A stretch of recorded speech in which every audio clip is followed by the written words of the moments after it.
ईमानदार मंत्री नहीं चुन सकती तो लोकपाल कैसे ईमानदार होगा? ये कैसे मान लिया जाए? मैं कहता हूँ कि कुछ अगर इस देश में ईमानदार है ही नहीं तो फिर लोकपाल कैसे ईमानदार होगा? जब आप लोग प्रधानमंत्री को भी दागी करे दे रहे हैं, मंत्रिमंडल भी दागी करे दे रहे हैं, तो फिर लोकपाल कैसे ईमानदार होगा? हम इस बारे लोकपाल का विरोध करते हैं। नहीं नरेश भाई, देखिए वो एक अलग बात है, मैं आज की बात कह रहा हूँ। आप आज की बात तो मानते हैं ना कि डीपी यादव को पार्टी में शामिल ना होने देने से अखिलेश जी ने अपना कद और पार्टी की छवि सुधारी थी। तो आज पंडित सिंह पे कौन ऐसा आरोप है? कौन सा पंडित ऐसा वो है? तो पंडित सिंह को आपने हटाया क्यों था? अगर आरोप नहीं था तो इतनी दूर से हुए थे तो आरोप लगा, जांच तक के लिए हटा दी गई। जब जहाँ पे पंडित सिंह पे कोई आरोप नहीं हुआ, अभी तो अग्रवाल साहब, अभी तो जांच रिपोर्ट आई ही नहीं है। जांच जो हुई उसमें पंडित सिंह निर्दोष पाए गए, इसका आधार पर पंडित सिंह को ले लिया। जांच अग्रवाल साहब, जांच किसने की? सवाल तो ये है, जांच किसने की? अब जो अदालती जांच तो नहीं हुई ना। और नेता सरकार आपकी, बाबू आपके, तहसीलदार आपके, कलेक्टर आपके, जिसे चाहे उससे लिखवा लो आप कुछ भी। अब इससे तो फिर सरकार में जो है, सरकार में तो सब हमारे अंडर में रहेंगे, सरकार में है, तभी तो अब सवाल उसको अगर उनकी जांच के आधार पर आप लोग कह दो ये भी सही नहीं तो फिर क्या करें हम लोग? अग्रवाल साहब, सवाल तभी उठ रहे, इसी बात को लेकर सवाल उठ रहे हैं, कितना प्रचंड बहुमत है आपका, एक नौजवान मुख्यमंत्री है, उसकी इमेज में पलीता लगाया जा रहा है। जनता में नहीं उठ रहा। हम रोज जनता के बीच में रहते हैं, जनता चाहती है हमारा नेता बोल्ड हो, हमारा नेता काम करे, भ्रष्ट अधिकारियों पर कार्रवाई करे, जनता की इच्छा ही है। नहीं, 10 अधिकारियों पर कार्रवाई करे, लेकिन जो नेता हो वो खुद अगर कार्रवाई के लायक हो तो उस पर कोई कार्रवाई ना करे। सीएमओ कहाँ का ईमानदार और दूध का धोया था? नहीं तो आप सीएमओ को, अरे भाई भर्ती हुई सबकी जांच कराई जाए तो आप सीएमओ को उठा के जेल में डाल देते ना। हाँ, तब ये भी होगा। अगर वो और रिपोर्ट में आया तो सीएमओ जेल में जाएगा, तमाम सीएमओ जेल में जा रहे हैं, ये भी चले जाएंगे। जांच पूरी होने तक अग्रवाल साहब, अगर रामाश्रय कुशवाहा जी, तमाम सीएमओ जेल जा रहे हैं, ये भी सीएमओ जेल जाएंगे।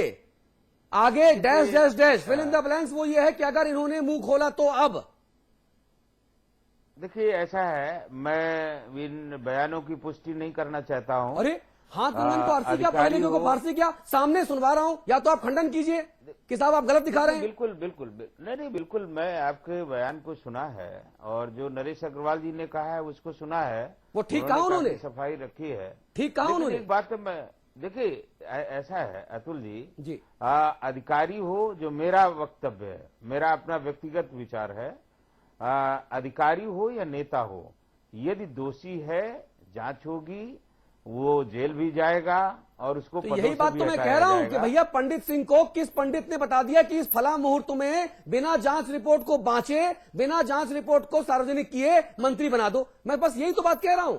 आप उसको पहले क्लीन चिट देते और उसको उप मुख्यमंत्री बना देते, कोई दिक्कत नहीं थी। भैया सरकार आपकी, प्रचंड बहुमत आपका, कैसे कैसों को लाल बत्ती बांट रहे हो, ऐसे ऐसों को उप मुख्यमंत्री बना दो, क्या फर्क पड़ता है? लेकिन पब्लिक पोस्टरिंग तो ऐसी हो ना। अभी आपने ही कहा है कि माननीय मुख्यमंत्री जी का बयान था कि उनकी रिपोर्ट मेरे पास आ चुकी है। हाँ, लेकिन पढ़ी नहीं है। रिपोर्ट आ चुकी है का मतलब उन्होंने पढ़ लिया होगा। उन्होंने आगे कहा मैंने पढ़ी नहीं है। उन्होंने कहा कि हमने पढ़ी नहीं है, ये भी सुनिए।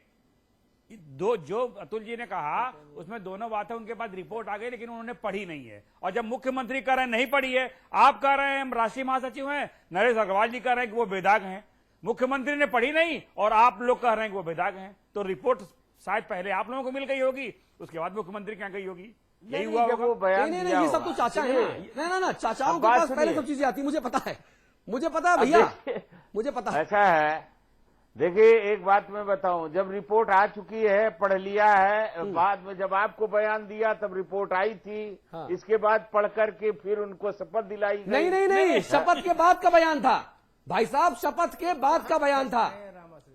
चलिए ठीक है, मुझे पता है रामाश्रय कुशवाहा जी, अब ये डिफेंसलेस केस हो चुका है आपके लिए, इसको डिफेंस ना कीजिए, जज का फैसला आएगा तो हारना पड़ेगा। Bhadauria ji, your final comment on this issue please.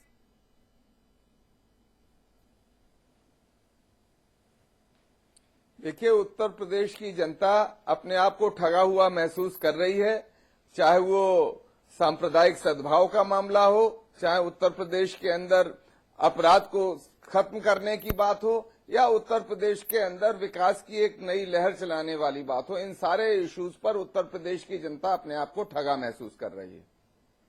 जी, ठगा हुआ महसूस कर रही है। पाठक जी, बहुत संक्षेप में फाइनल रिएक्शन। देखिए, निराश हुआ है आम आदमी, बड़ी अपेक्षा थी सरकार से और मुख्यमंत्री से, जैसा बार बार आप चैनलों पर ये कहते हुए डीपी यादव और उनके केस का, तो इस पूरे मंत्रिमंडल विस्तार से निराश हुआ है और एक चोरी और सीनाजोरी दोनों बात प्रकट हुई है। जो दागदार लोग हैं उनको प्रश्रय और जिन लोगों ने कार्रवाई करने की चेष्टा की उन पर कार्रवाई, उससे कहीं न कहीं नौकरशाही भी हतोत्साहित होगी और पूरे प्रदेश का विकास अवरुद्ध होगा, ये संदेश गया है। जी कुशवाहा जी, बहुत संक्षेप में 30 सेकंड, हालांकि आपको अभी हमारे साथ 1 घंटा रहना है, बहुत छोटी सी रिएक्शन। समाजवादी में वादे का विश्वास किया जाता है और जो वादा है उस पर विश्वास करिए, सब भविष्य में सही हो जाएगा। चलिए, सब अच्छा हो जाएगा, राम के नाम पर है ये भी।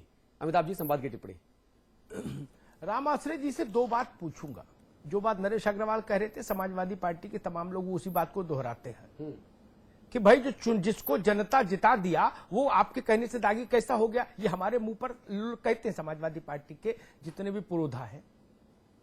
मैं इस बात को मान लूंगा बशर्ते रामाशय जी अभी उत्तर देख के तब दूसरे विषय पर जाएंगे, इस पर उत्तर दीजिएगा। तो जब तक आप उत्तर नहीं देंगे दूसरे विषय पर नहीं जाएंगे। 2 सवाल हैं। जनता नरेंद्र मोदी को भी जिता के भेज रही है।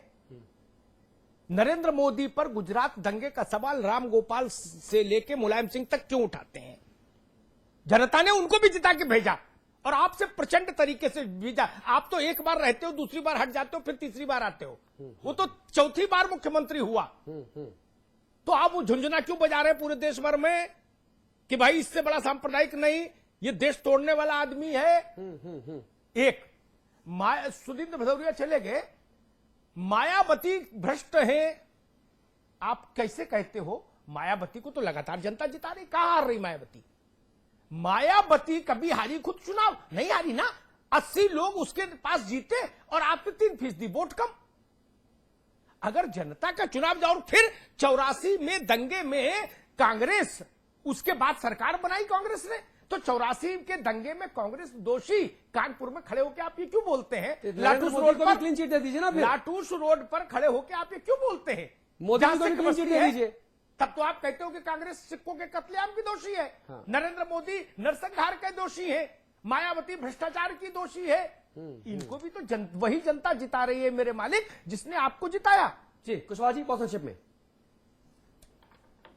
देखिए हर चीज के आंकड़े अलग अलग होते हैं। हर व्यक्ति का अपना अपना चरित्र होता है। राजनीति में भी वही है। कुछ भला काम करके जीतते हैं, कुछ बुरा काम करके जीतते हैं। मैं इसमें इत्तेफाक रखता हूं। कुछ भला काम करके जीतते रहते हैं, कुछ लोग बुरा काम करके जीतते हैं। ठीक है, ये बहुत सारे उदाहरण हैं और एक नहीं कई दर्जन मैं आपको नाम बता दूंगा। उत्तर प्रदेश में बता दूंगा और सभी दल में हम बता देंगे आपको। तो ऐसा नहीं है एक कोई बैरोमीटर और एक कोई नापने का यंत्र नहीं है कि बुरा काम करेगा तभी जीतेगा। ठीक है, होना चाहिए नापने का। कुशवाहा भाई, नापने का यंत्र होना चाहिए। नापने का यंत्र तो रखना पड़ेगा। 2 पैमाने नहीं चलेंगे कुशवाहा जी। ना कि पंडित सिंह के लिए दूसरा पैमाना और नरेंद्र मोदी के लिए दूसरा पैमाना नहीं चलेगा। इसको मैं ऐसे समझाता हूं कि अगर मैं कानपुर स्थित आपके पेट्रोल पंप पर पेट्रोल लेने गया तो आप मुझसे उतने का ही पैसा लेंगे 1 लीटर का, लेकिन मुझे देंगे कम, आधा लीटर देंगे। और पाठक जी जाएंगे तो आप उनको ज्यादा देंगे। हालांकि आप देंगे नहीं, मुझे पता है। अमिताभ जी को दे सकते हैं आप ज्यादा, पाठक जी को ज्यादा नहीं देंगे। तो ये 2 नपने नहीं चलेंगे ना, वरना मार हो जाएगी। पाठक जी फ्री में भरवाते हैं हमसे।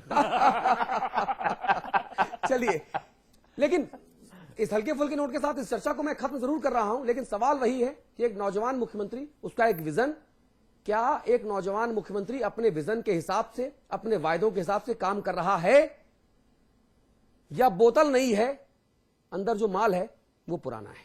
ये जनता को तय करना है। एक ब्रेक ले रहे हैं, ब्रेक के उस पार बात होगी धर्म संसद की, जो इलाहाबाद में लगा लेकिन वो बीजेपी के लिए धर्म संकट बन गया। कुशवाहा जी को यहां पे स्कोर करने का मौका मिलेगा। तुरंत लौट के आते हैं।